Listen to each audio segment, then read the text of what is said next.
अगला सवाल जो है वो भोपाल से रचना वर्मा का है। ये जानना चाहती हैं कि क्या ईएमआई ना देने पर गोल्ड जो है वो जब्त हो सकता है। तो ऐसी सूरत में बलवंत जी क्या होता है कि अगर मान लीजिए कि किसी ने ईएमआई दी ही नहीं है, शुरू से नहीं दी है, एक वो केस हो जाएगा, और अगर किसी ने मान लीजिए बीच में ईएमआई को डिसकंटिन्यू कर दिया, फिर क्या होगा? देखिए, वो भले आप शुरू से ईएमआई नहीं दे रहे हो या बीच में ईएमआई सर्विस करना बंद कर दिया है, वो दोनों केस में वो डिफॉल्ट माना जाता है। ठीक है।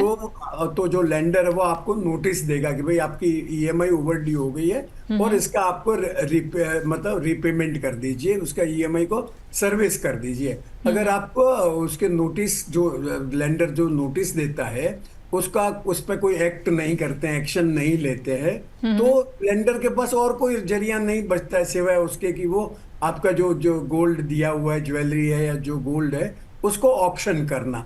और वो जो ऐसी परिस्थिति, मतलब आपने जैसी सर्विस करना बंद कर दिया, इमीडिएटली आपका जो गोल्ड है वो फोरफिट नहीं होता है, मतलब आपको ड्यू प्रोसेस नोटिस वगैरह की लेंडर फॉलो करेगा।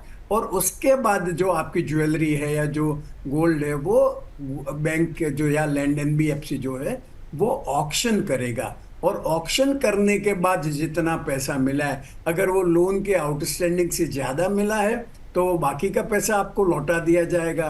और अगर वो कम पड़ता है तो उसके लिए बैंक फिर आपसे रिकवरी की प्रोसेस शुरू करेगी। मतलब ऐसा नहीं कि आपने जो लोन लिया है उसके सामने आपका गोल्ड है वो एडजस्ट हो जाएगा, इवन अगर आपकी लाइबिलिटी ज्यादा है तो, मतलब आप ज्यादा अगर रिकवर हुआ है तो वो ज्यादा पैसा आपको मिल जाएगा। अगर कम रिकवर होता है आउटस्टैंडिंग की तुलना में तो आपको आपका दायित्व रहता है, आपकी लाइबिलिटी रहती है लेंडर को वो पैसा चुकाने की। तो रचना जी, आई होप कि आपको आपका जवाब मिल गया होगा कि ऑक्शन के ज़रिए जो है वो रिकवरी जो होती है वो एनबीएफसी या बैंक करते हैं। अगर आपको एक्सेस अमाउंट लग रहा है, मतलब बैंक के पास अगर एक्सेस अमाउंट आ गया है तो वो आपको दे देंगे, अगर कम पड़ जाएगा तो वो आपसे रिकवरी जो है उसकी करेंगे। अगला सवाल भटिंडा से हरपाल सिंह का है। वो जानना चाहते क्या गोल्ड लोन पर इनकम टैक्स में कोई छूट मिलती है? बलवंत जी, मुझे लगता है वैसे भी ये ना हम लोग जो है हर चीज़ में जो है वो टैक्स छूट ज़रूर ढूंढते हैं, तो गोल्ड लोन पे भी है क्या?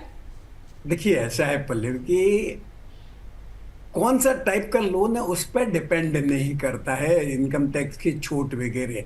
मतलब आपने किस पर्पज के लिए लिया है, पैसा जो लिया है कहाँ पे यूज किया है, उस ठीक है। पर डिपेंड करता है। अगर आप जैसे बिजनेस कर रहे हैं और अगर आपने अपने बिजनेस के लिए गोल्ड लोन लिया है तो आप उस पर जो इंटरेस्ट पेमेंट कर रहे हैं वो आप अपने बिजनेस में, बिजनेस का जो एक्सपेंडिचर है वो क्लेम कर सकते हैं। आप सैलरीड है तो नॉर्मल सर्कमस्टेंसेज में आप कोई भी बेनिफिट क्लेम नहीं कर सकते, परंतु आपने घर खरीदने के लिए या घर रिपेयर वगैरह के लिए गोल्ड लिया है, गोल्ड लोन लिया है, जी। और अगर आप एस्टैब्लिश कर पाते हैं कि भाई ये जो मेरा पैसा आया है ये मैंने घर खरीदने के लिए डाउन पेमेंट के लिए या जो रिपेयर रिनोवेशन के लिए यूज किया है, तो आप जो ओल्ड टैक्स रिजीम में सेल्फ ऑक्यूपाइड प्रॉपर्टी है उस पर 2 लाख रुपए तक का आप क्लेम कर सकते हैं। और न्यू टैक्स रेजिम अगर आप ऑप्ट करते हैं तो सेल्फ ऑक्यूपाइड प्रॉपर्टी पे कोई डिडक्शन नहीं मिलता है। लेट आउट प्रॉपर्टी पे मैक्सिमम आपकी जो जितना रेंट आया है उतना तक क्लेम कर सकते हैं।